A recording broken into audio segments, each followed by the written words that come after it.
الحضور الرسمي للمنتخب المغربي هنا في بوسطن بعد أن حطت بعثة المنتخب المغربي الرحال رسميا في بوسطن استعدادا لمواجهة اسكتلندا لحساب ثاني جولات المجموعة الثانية.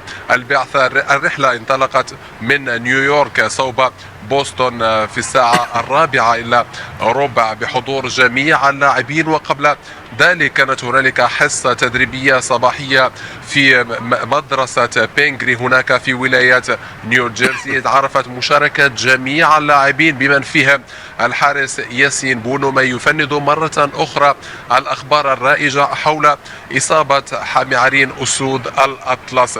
كذلك استعدادات جماهيرية كبيرة وكبيرة جدا. إذا الجماهير المغربية على موعد مع حضور المنتخب المغربي، والجالية المغربية كذلك سعيدة هنا، فهي فرصة ذهبية أن تتابع المنتخب المغربي في قلب ملعب جيلات، وهي فرصة كما قلت. النقاش ديالنا ونبدا بك سي يوسف التمسماني. بطبيعة الحال المنتخب المغربي يحط الرحال هناك في بوسطن لمواصلة التحضيرات لمواجهة الجمعة كما قلت سابقا. مباراة هامة لأن الفوز فيها يضع المنتخب المغربي رسميا في الدور الثاني. بكل تاكيد، لكن فقط نفتحوا واحد القوس بالنسبه لتغطيه سي منصف. هذاك النهار قال لنا لحد الساعه ما كاينينش الجماهير، لكن عندي معلومات انهم غادي يوصلوا باعداد غفيره. يعني منصف يغطي المنتخب، يغطي الجماهير، ويغطي كل ما يحيط بهذه الاجواء. فتحيه له يعني واشاده فوق العاده لقناه. لا بالتاكيد، عمل جد جيد، ونتمنوا له التوفيق فيما تبقى من كاس العالم. بالتاكيد هذه المباراه يمكننا أن نعتبرها مباراة مفتاحية، بحال اللي تكلمنا مع السي زكريا ومع السي عثمان في الأوف، لأن غادي تعطي واحد الارتياح للمنتخب الوطني المغربي، خصوصا أننا غادي نتمكنوا بإذن الله تعالى من الفوز بالنقاط الثلاثة الأولى في هذه النسخة. غادي يعطينا ربما بطاقة العبور بالتأكيد، لأن بما أن كاين دابا أفضل تواليت ب4 النقاط سيكون من المستحيل ألا تمر، وكذلك سيعطي أريحية للناخب محمد وهبي للاشتغال على مباراة هايتي، ويقدر يجرب فيها بعض الأمور، لأن بحال اللي تكلمنا كذلك قبيلة يعني المنتخب كنظن انه غادي يبدا يتحسن مباراه بعد مباراه، لان الناخب ما كانش عنده وقت يحضر بشكل كبير. اللاعبين مازال ما استوعبوش ربما بعض النقاط وبعض التفاصيل الدقيقه في الرسم التكتيكي، خصوصا على مستوى التحولات، ديك التغطيه ديال الصعود اشرف حكيمي، شكون اللي خصو يغطي شكون الى اخره. فبالتالي اظن ان هذه المباراه هي مباراه مفتاحيه في هذه النسخه الموندياليه، وبالتأكيد لدينا كل الثقة في الناخب محمد وهبي اللي بين لنا أنه يعرف كيف يتعامل مع الدورات المجمعة، وشاهدنا ذلك، ولديه خير مثال في كأس العالم لأقل من 20 سنة بطبيعة الحال. وفكرتني في هذه الطريقة ديال الكلام ديالك سي يوسف بالطيب الذكر الناخب الوطني الأسبق رشيد طوسي اللي كيقول دائما الشهية تأتي مع الأكل. بطبيعة الحال مباراة بعد مباراة أداء المنتخب المغربي سيتحسن. السي عثمان الذهبي، يعني المغرب لعب السبت الماضي، والمباراة المقبلة يوم الجمعة، يعني نقدر نقولوا 7 أيام أو 6 أيام بين المباراة ومباراة، وهذه المدة قد تسمح للناخب الوطني لإراحة اللاعبين للتحضير، مادام هو ما كانش عنده وقت كبير باش يلتقي بهذا اللاعبين. هو مدرب جديد، عدد من اللاعبين وجهت لهم الدعوة لأول مرة لحمل قائمة المنتخب الوطني، وهذه المدة قد تكون في صالحه من أجل إعداد المنتخب بشكل أفضل للمواجهات المقبلة. أكيد الحصول على فترة راحة تتراوح يعني ما بين 6 إلى 7 أيام هي مفيدة جدا للغاية للاعبي المنتخب الوطني المغربي. أول من يستفيد هم يعني الطاقم الفني، وقت كافي من أجل التحضير للمقابلة القادمة، مقابلة ليكوس اسكتلندا. ثانيا اللاعبين، لأن من الناحية النفسية والعصبية فاكيد بان لديهم الوقت الكافي لاسترجاع الانفاس من ضغوطات المقابلات وضغوطات هذه الكاس العالميه مره اخرى التي اصبحت اكثر عالميه يعني بتواجد 48 منتخب. ربما حتى الاستعاده على المستوى استعاده يعني النشاط كل ما هو عضلي، لان العضلات احنا عارفين بان لازمهم وقت كبير وكثير من اجل ربما لا بون ريكوبيراسيون. وهذا الشيء كامل يعني ومن ما بين محاسن كاس العالم الاخيره او الحاليه هو يعني هاد 48 منتخب اللي عطات بطريقه مباشره هاد فتره الراحه التي تتراوح ما بين 6 و7 ايام.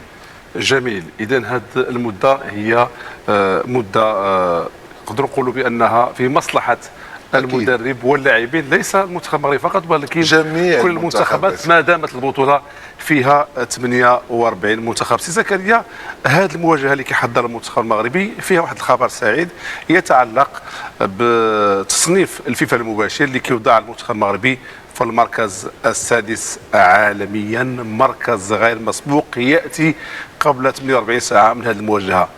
دلالات هذا التصنيف الجديد؟ واولا ولينا كنتقدموا في التصنيف سواء لعبنا او ما لعبناش، يعني هذا هو الجميل. بحال المنتخب ملي جا من الطائره كان في التصنيف وصل لامريكا اصبح في تصنيف اخر. الحمد لله هذا شيء مشرف بالنسبه للمنتخب. ولكن هذا يعني بان هناك تقارب في الترتيب بين المنتخبات. عندك توب 6 او توب 7 المركز الخامس تقريبا مراتب قريبه جدا. وإلا كانت انجلترا اليوم خسرت كنا نقدروا نوصلوا المركز، ممكن يتقلص الفارق فعلا. هذا الشيء يمكن نعتبر ان سيف ذو حدين، ونقطه ايجابيه ان اللاعبين ديال المنتخب المغربي كيدخلوا بواحد الثقه كبيره، جميع الخصوم كيضربوا لهم 1000 حساب. ولكن نقطه اخرى كيزيد عليك شويه ديال الضغوطات، لان كيوليو الانظار كلها مسلطه عليك. جميع المنتخبات اللي كتلعب ضدك كتولي تدرسك بالورقه والقلم كما كنقولوا، على عكس السابق في قطر يمكن كانوا كيغفلوا على بعض النقاط ديال المنتخب الوطني المغربي. باقي عندنا فرصه لما لا نحققوا شي تصنيف اللي يكون تاريخي في تاريخ المنتخب المغربي. ولكن كما كتعرف اي نتيجه دابا سواء تعادل او هزيمه تقدر تزيد تخليك تنقص، وكيتمناو حنا نبقاو ماشيين في هذا الخط التصاعدي. ولكن لان يعني قيمه الخصم اللي كتواجهه كتعطيك نقاط في التصنيف العالمي. مركز سادس، مركز سي ترسباني غير مسبوق. لم نكن نعتقد يوما ما بان المنتخب المغربي غيكون قريب من التوب 5 على مستوى العالم، غيكون الى جوار البرازيل والارجنتين وكبار كرة القدم العالمية. غادي نعطيك قاعدة ذهبية إلا سمح لي السي الذهبي.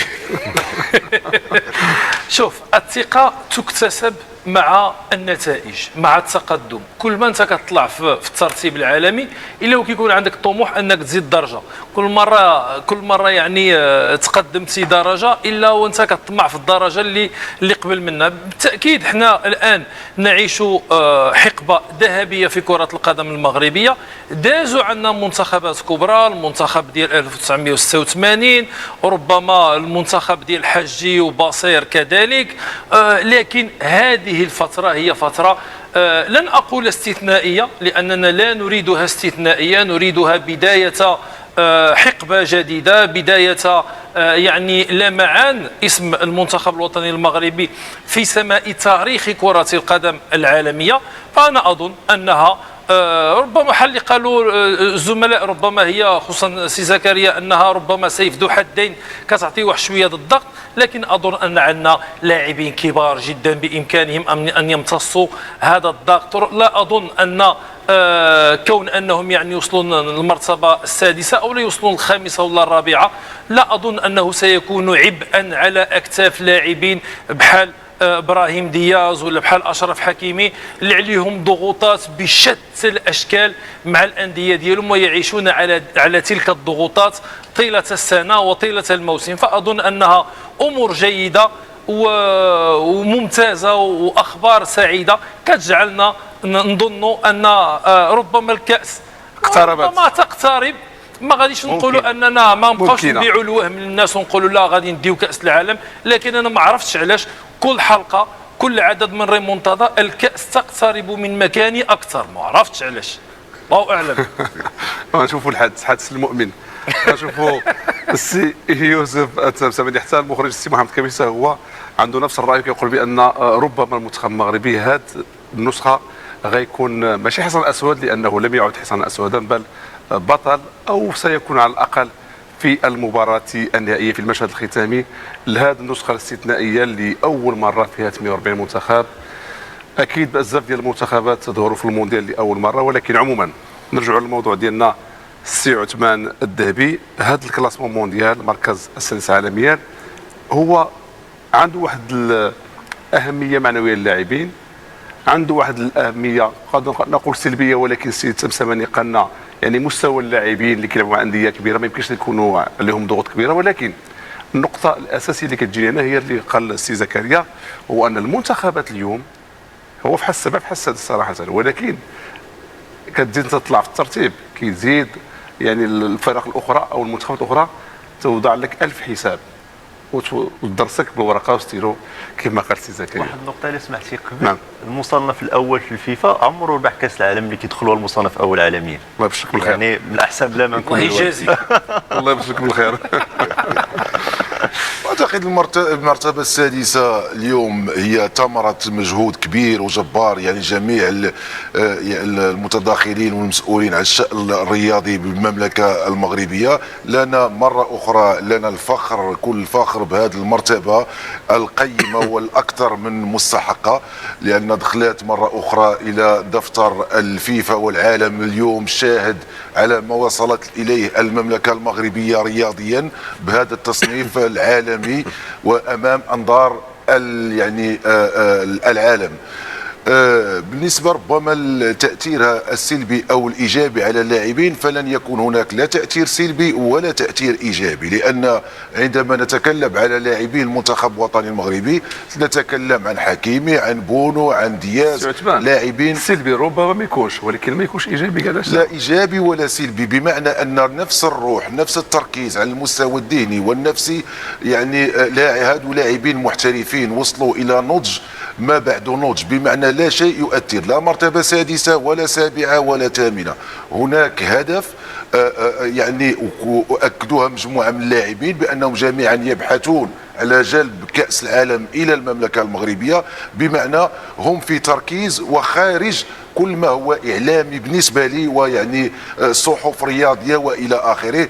فهادو لاعبين من طراز عالمي رفيع المستوى، لن يتأثروا لا بما هو إيجابي ولا بما هو سلبي مرة أخرى، ويمكن تأخذها كقاعدة ذهبية. صح قريتي الفكرة ديالك، شنقول لك واحد القاعدة ذهبية جديدة عطاها لنا السي عثمان الذهبي. غنوصل النقاش مشاهدينا، ولكن قبل ذلك نتابع التقرير التالي للزميل اسماعيل البقالي عن تاريخ المواجهات بين المنتخبين المغربي والاسكتلندي. وبالمناسبة هناك مواجهة واحدة فقط في تاريخ المنتخبان معا، وكانت في مونديال فرنسا 1998. نتابع ثم نعود. حين رقم ستيف كلارك مدرب اسكتلندا على حاسوبه عبارة تاريخ المواجهات بين منتخب بلاده والمغرب ليجد ما يحفز به لاعبيه، لم يعثر سوى على هزيمة 98، المباراة الوحيدة التي جمعت أسود الأطلس بجيش الترتان تعود لآخر مونديال شارك فيه الاسكتلنديون. كان ذلك قبل 28 سنة على الملاعب الفرنسية. رفاق حجي تفوقوا بثلاثية نظيفة افتتحها بصير وعمقها كاماتشو، ثم عاد بصير من جديد يختتمها. وبين الأمس واليوم مرت العقود وتعاقبت الأجيال، وارتفع سقف تطلعات المغاربة ليشطبوا على مبدأ المشاركة المشرفة ويعوضوه بالانتصار والمضي نحو التتويج. اليوم يبحث وهبي وأبناؤه عن أول انتصار لهم في مونديال أمريكا الشمالية بعد تعادل أمام السامبا، فيما يسعى الاسكتلنديون إلى الخروج بأقل الأضرار، إذ تكفيهم نقطة واحدة للتأهل إلى قادم الأدوار، وهم من قصوا شريط عودتهم إلى المونديال بفوز على هايتي. إذن تاريخ المواجهات بين المنتخبين المغربي والاسكتلندي زكريا هو يعني مباراة يتيمة، لكنها مباراة واحدة يتيمة، لكنها مباراة كانت ذات أهمية كبيرة. لحسن الحظ أن المنتخب المغربي توفق فيها وفاز بثلاثية نظيفة، ولكنه لم يتأهل للدور الثاني، مع انه هذا الجيل كان جيل ذهبي، كانوا فيه بزاف ديال اللاعبين اللي صراحه ظلموا او ظلم المنتخب في ديك الحقبه. نذكروها معك سي زكريا، المجموعه المغرب كان فيها النرويج، البرازيل ومنتخب اسكتلندا.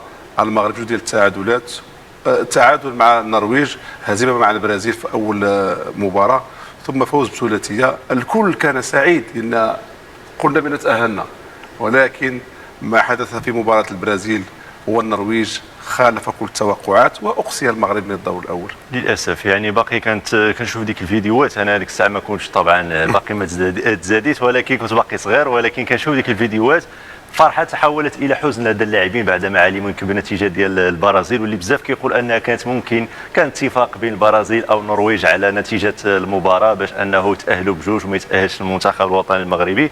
الجيل كان يستحق انت رايك كانت مؤامره؟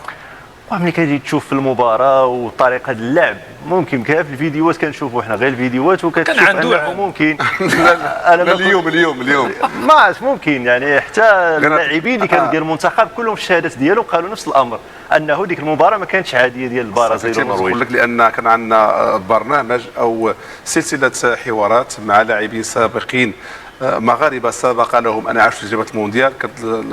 كانت هذه الفقره مسميه المغرب في المونديال، وكان عندنا عدد من اللاعبين في النسخه ديال 92 منهم مصطفى حجي اللي قالوا اكد بان كانت هناك مؤامره في هذا الطلعه. للاسف ديك الجيل كان يقدر يمشي بعيد، كان يقدر يحقق انجاز تاريخي في كاس العالم ديال 98، ولكن قدر الله ما شاء فعل. هذه كره القدم كيكون بعض المرات فيها اشياء اللي هي بعيده عن الكره وبعيده عن الرياضه، نتمنى ما تعاودش، وهذه فرصه باش المنتخب الوطني المغربي ممكن يتقار من هذه المساله هذه ويعاود ينتصر، وكذا مره غنتاهلوا ان شاء الله. انتصار مع التاهل. بالامس صديقي يوسف التبساماني كنا شفنا نقاط القوه ونقاط الضعف ديال المنتخب الاسكتلندي من خلال الخريطه ديال معدل التموقع. اليوم غنشوفوا معك في نفس الشاشه سي يوسف، غنشوفوا الوضعيه ديال تمركز اللاعبين في الملعب، لان واكيد هناك نقاط ضعف ونقاط قوه. نقاط القوه خاص المغرب يحاول يوقفها، ونقاط الضعف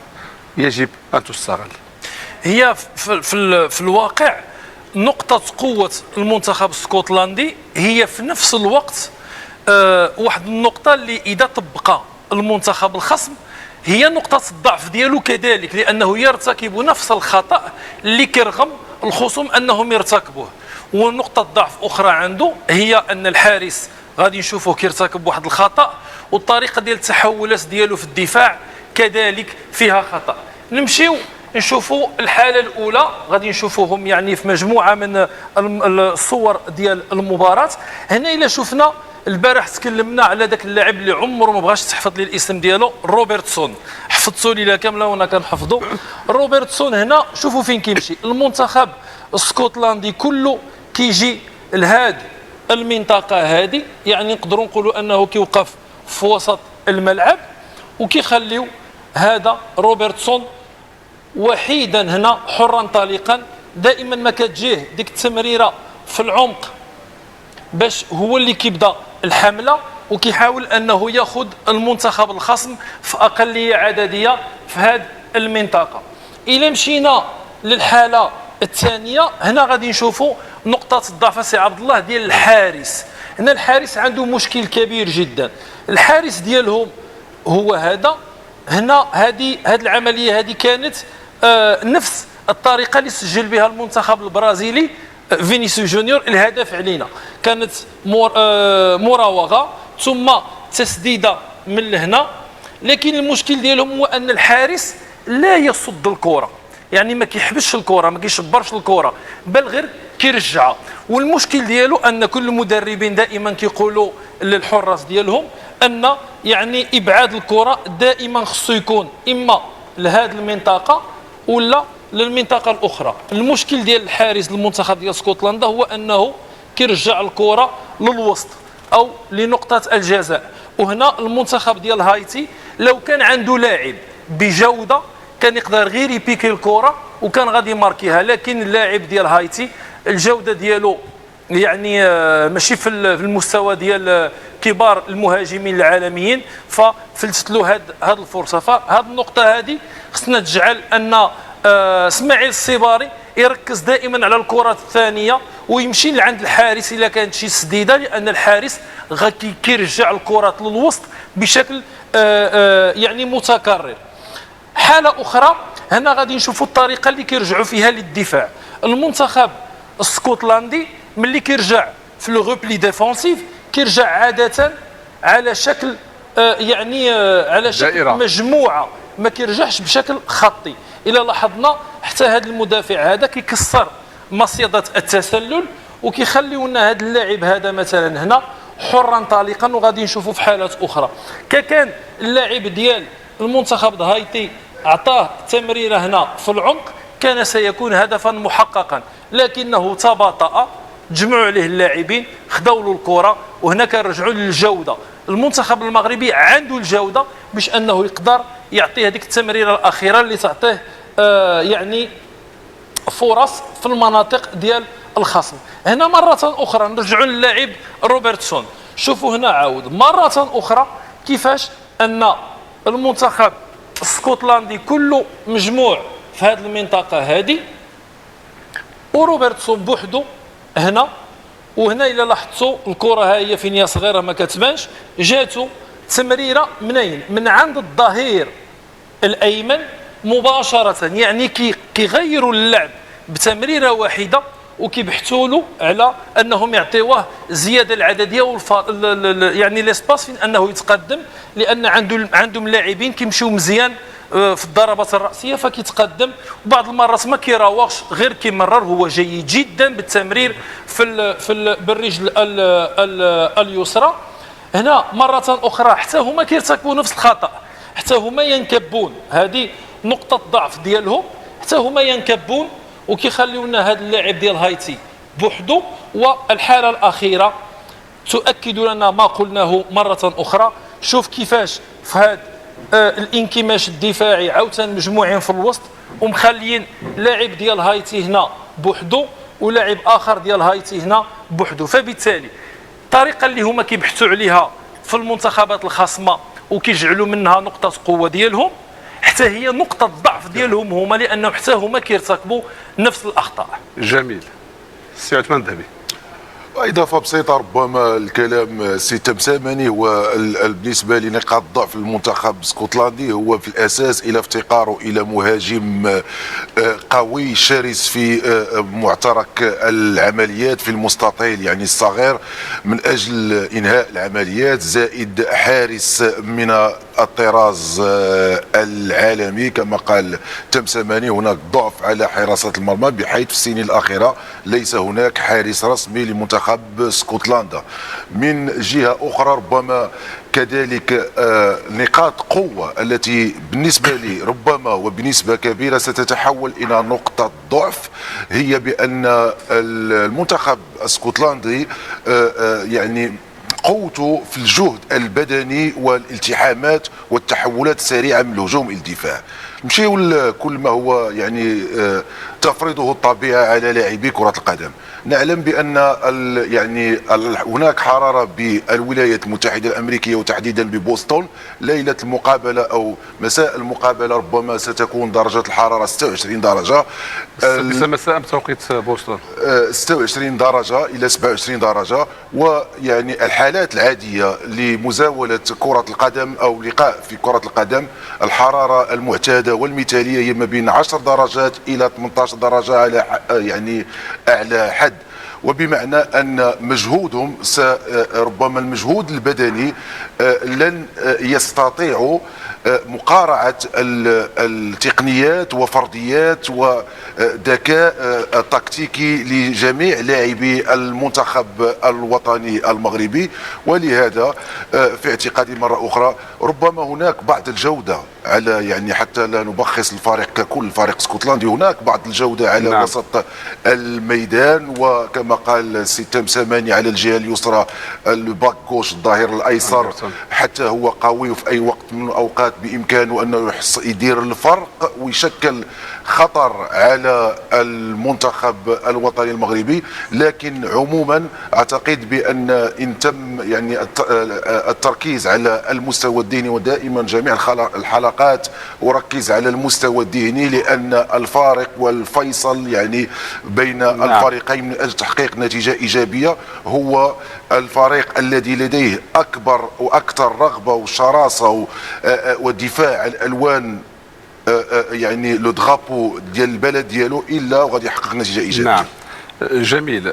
زكريا، تبعنا المباراه الاولى ديال منتخب اسكتلندا مع منتخب هايتي. هايتي على الورق ليس بمنتخب كبير، ولكن رغم ذلك منتخب اسكتلندا العائد للمونديال، واخا عنده بزاف ديال النقاط ايجابيه، عنده استقرار فني بالمدرب ستيف كلارك اللي قود المنتخب لمده 7 سنوات. كاين بزاف ديال اللاعبين اللي معظمهم كيلعبوا في الدوري الانجليزي. اللاعبين بشكل عام معروفين بالقوه البدنيه والانضباط التكتيكي، ولكن رغم ذلك لعبوا بواحد الطريقه دفاعيه مع منتخب هايتي، يسجلوا الهدف وشدوا الدفاع ديالهم. اليوم غيواجهوا منتخب مغربي اللي هو منتخب من كبار العالم، وعندنا تصريح ديال اللاعب او المهاجم الاسكتلندي ليندون دايكس اللي قال بان المباراه غتكون صعبه، ولكن منتخب اسكتلندا منتخب قوي وقادر انه يفوز على كبار كره القدم العالميه. وهذا راي ديالو، يعني طبيعة الحال كنحترموه. المنتخب الاسكتلندي كما ذكرتي في المباراه الافتتاحيه امام هايتي يعني فاجأنا. انا كنت كنتوقع هو اللي غيسيطر على اطوال المباراه، وحتى البدايه يعني هايتي ضيعت كرات يعني في الربع ساعه الاولى كان ممكن يسجلوا. هذه اللقطه اللي قال السي يوسف ضاعت بغرابه. منتخب كيلعب على امكانيات ديالو، يعني باش ما نكبروش عاوتاني. صحيح عنده لاعبين متميزين، لاعبين معروفين، ماكتوميناي، ماكين، اسماء روبرتسون كنعرفوها، ولكن غيكون احسن من البرازيل؟ اكيد لا، اكيد لا. من ناحيه الفرديه، من ناحيه الهجوميه ما غيكونش بحال البرازيل، وحتى الحلول الهجوميه ديالهم راه محدوده كما قال السي تمسماني. يعني يمكن كيعتمدوا بزاف على روبرتسون، واللي كنظن الحل ديالو غيكون هو ابراهيم دياز، لان في الحاله ملي كيكون عندك جناح قوي وسريع، عثماني يقدر ياكد هذه النقطه، ملي كتكون لاعب مع جناح اللي هو سريع وكيتوغل، يعني روبرتسون ما كنظنش يعطيو له يعني واحد اريحيه كبيره باش يصعد، لان خلف الظهر ديالو يخلي مساحات، وابراهيم دياز يقدر يستغل هذه النقطه بشكل كبير. بالتالي فكنظن يمكن كاين تاكتيك ويكون كونتر تاكتيك اللي يمكن يقوم به محمد وهبي، وبالتالي فنتمنى ان شاء الله ان هذه المباراه تكون هي المفتاح ديال التاهل ديالنا. حنا متفائلين، وبطبيعه الحال طموحنا ماشي هو التاهل للدور الثاني، هذه غير بدايه فتح الشهيه كما يقال، ولكن بغينا الانتصار باش نضمنوا التاهل رسميا للدور الثاني. الذهبيه ولأقربكم اكثر من الجماهير والجاليه المغربيه، معي احد الساكنه هنا والمقيم ببوسطن من اصل مغربي كذلك، اكثر من 17 سنه عبد الله في بوسطن. الان فرصه ذهبيه ستتابع المنتخب المغربي هنا. السلام عليكم. احنا فرحانين بزاف اننا نشوفوا المنتخب يجي عندنا هنا لبوسطن. احنا تنعشقوا المنتخب المغربي، واي حاجه تجي من المغرب تنعشقوها بكل صراحه. يعني واخا عايشين في البلاد، عشت في هذه البلاد هذه 17 عام، مي تا مغربي ديما تنبغيو المغرب راه في القلب ديالنا. كيفاش جاك الاداء ديال المنتخب المغربي، والان فرصه اخرى امام المنتخب الاسكتلندي، لما لا لتحقيق الفوز الاول في مونديال 2026؟ الحمد لله. النتيجه ديال المباراه ديال البرازيل كنت في التيران، يعني كان الاداء مشرف بكل صراحه. النتيجه كنا بغينا تكون احسن، وان التعادل حتى هو نتيجه اللي هي ايجابيه. اكيد نتمنى كل التوفيق، شكرا جزيلا لك. اذا عبد الله، اجواء جماهيريه جميله جدا.